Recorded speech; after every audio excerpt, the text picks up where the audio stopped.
Eu acredito que é uma questão de ignorância. Eu não vou dizer que é má fé, porque se for de má fé... Aí... É uma questão de ignorância achar que os católicos adoram santos ou adoram imagens, de acordo com o padre Christian Shankar.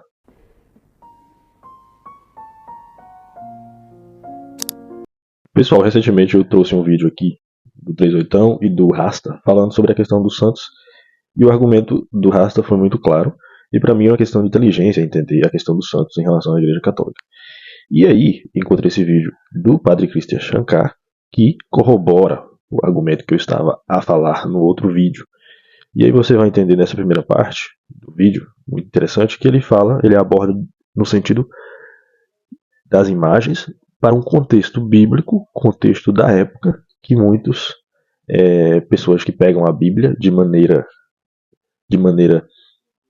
falta de caráter mesmo, né, sem bom senso e de má fé, como ele vai dizer, para dizer que os católicos adoram imagens, sem considerar o contexto da época, sem considerar o contexto do Antigo em relação ao Novo Testamento. Vocês vão ficar com essa primeira parte, depois eu volto para também argumentar a respeito do... Eu acredito que é uma questão de ignorância. Eu não vou dizer que é má fé, porque se for de má fé, aí não tem o que fazer. Né? Já é de má fé. Parte do pressuposto que a ignorância ainda tem chance de ser explicada. Mas a ignorância tem jeito de ser explicada. Primeira coisa, é preciso a pessoa entender uma coisa. Atenção. A diferença de ídolo e imagem.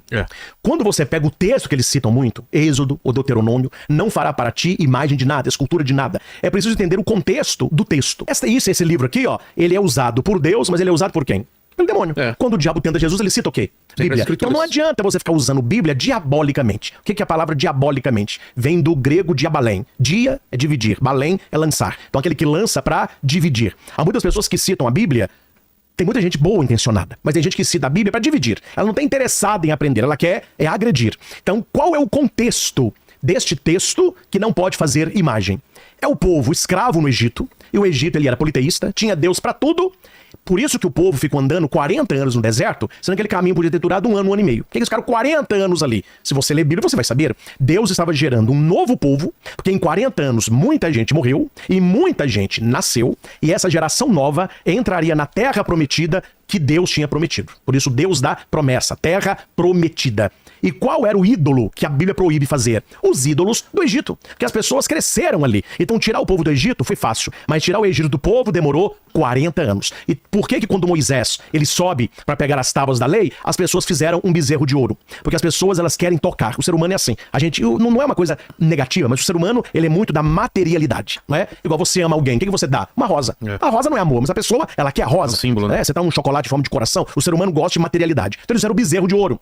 Moisés quebra as tábuas, quebra o bezerro e fala com Deus. Olha, eles quebraram a sua aliança, mas tem paciência, o povo é de dura cerviz, etc. Então aí é um ídolo. O ídolo ele deve ser destruído. Mas a minha pergunta é, Vilela, você acha que Deus pode ter duas palavras? Como assim? Sim e não ao mesmo tempo? Não. Não. Deus não é verdade. Se é proibido fazer imagem, por que Deus mandou fazer imagem?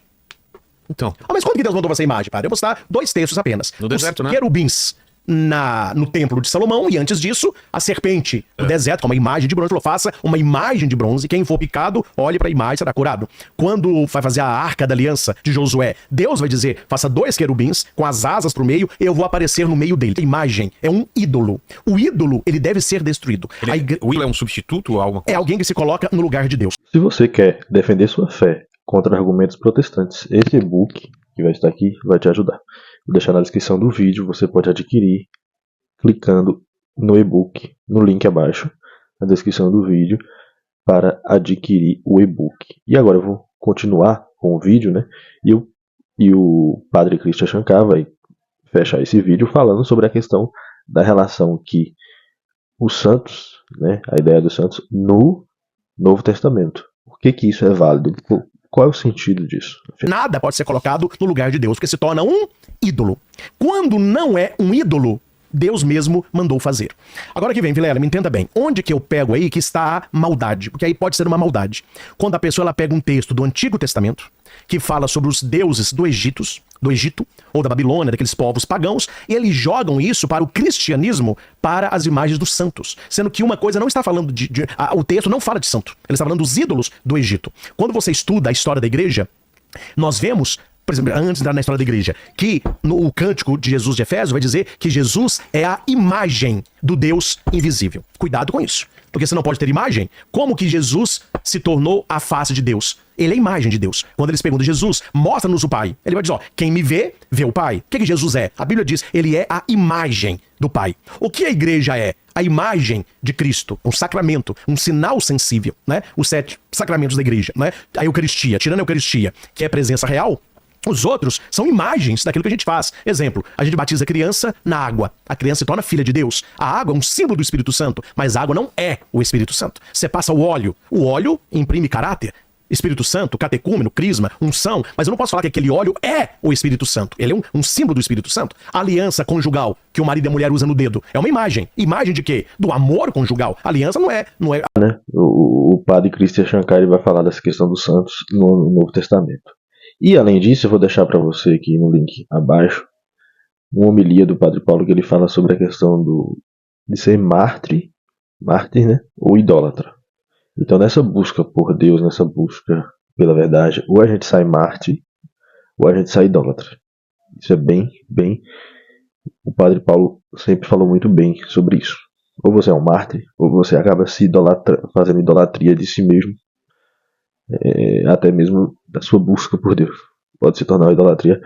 E o que acontece em muitas igrejas protestantes e também na igreja católica, infelizmente é isso. Salve Maria, Deus abençoe. Aí vieram as imagens dos santos. Agora que vem a resposta da pergunta. Qual a diferença das imagens dos santos e dos ídolos do Antigo Testamento? É o uso. A imagem de um santo é a mesma coisa de uma foto. Tanto que a igreja ensina isso, Vilela. Eu tenho um santo, Sim. Uma imagem de um santo. Ela é sagrada enquanto ela tem o uso sagrado ali, de veneração dos fiéis, a gente abençoa a imagem, etc. A igreja nunca grita assim, viva a imagem de Nossa Senhora Aparecida. Idolatria.